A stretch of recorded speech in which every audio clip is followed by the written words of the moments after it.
The attorneys general of the state of California, Rhode Island, and a number of other states have filed complaints, as well as a motion for preliminary injunction to stop the Department of Education under the Secretary, Linda McMahon, from withholding funds that have already been appropriated by Congress. According to filing, notifications were sent out to the states on June 30th, just hours before the funds were set to be released.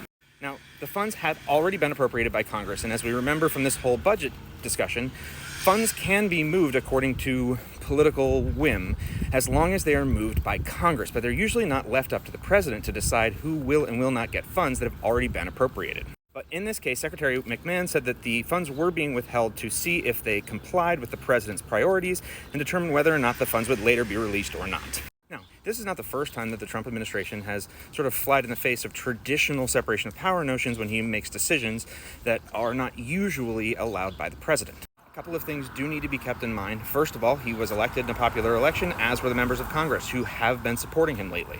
And even though they can't go back in time and change what the last Congress did, it will be up to the court to decide whether they want to meddle in the decisions of elected officials. And sometimes they are hesitant to do so. But a second incredibly important counterpoint is that we've had several of these sort of separation of power questions come before the court, and none of them have made it past the kind of preliminary filing stage. We've had these preliminary injunctions get hashed out, but we haven't made it past discovery in any of these cases. So we really have no idea what the court's going to do with these questions once they actually make it to the meat of them. But that's just a couple of data points to keep in your head as we start talking about this. Now, I'm going to break these cases out a little bit further once I have a chance to read them. I'm on my way to a doctor's appointment. When I get home, I'll print them out and take a better look. But a few things to keep in mind, as the news is most likely going to break these down in the most exciting way possible.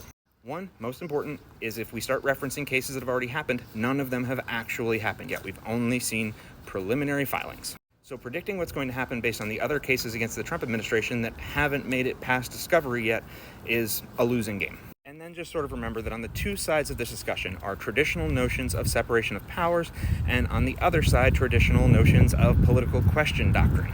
Those will most likely be the two things getting balanced as we move forward with these cases.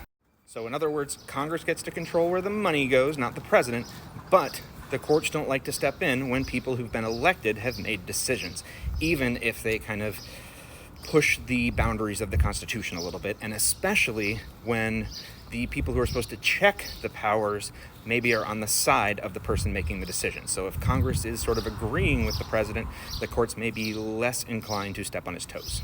None of this information is definitive. We will see how things move forward, and when I get home, I will get a better look at this filing. Follow me for more information on the law and government, and check out my profile if you want to find copies of these filings once I've had a chance to look at them and upload them. Thanks a lot, everybody.